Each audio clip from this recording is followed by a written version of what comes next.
শিমুল ফুল আর হলুদ রোদ বসন্তকে ছুঁয়ে বলল কথা আলোক মাখা একে একে দুয়ে।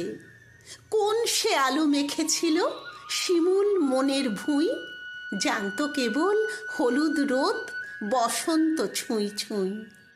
সেই থেকেই শিমুল বন আহ্লাদে মাখামাখি, ঠিক যেমন একটি শাখে দুইটি কোকিল পাখি।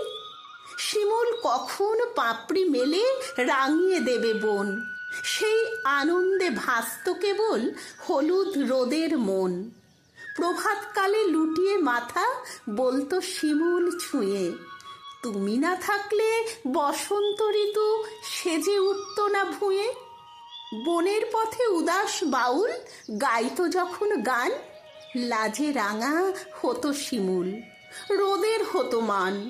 শিমুলকে রোদ বলতো হেঁকে, হ্যাঁ হ্যাঁ করেছি অনুভব, এখন আমি কেউই নই, ওই বাউল তোমার সব।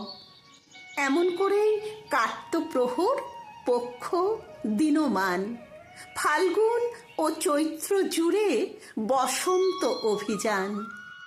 একদিন এক সকালবেলা শিমুল রোদকে বলে, আর কটা দিন পরেই বন্ধু যাচ্ছি আমি চলে।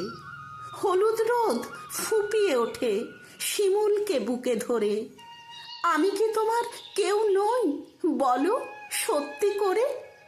তারপর সেই দিন এলো যেই ফুটল না শিমুল, রইল গাছে ডাল কখানি, নেই পাতা নেই ফুল।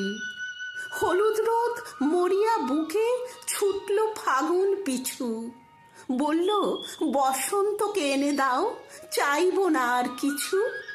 ফাগুন বলল বছর ঘুরলে অরণ্যে সে ঢুকবে, গুঞ্জরিবে শাখে কোকিল, কুঞ্জে শিমুল ফুটবে।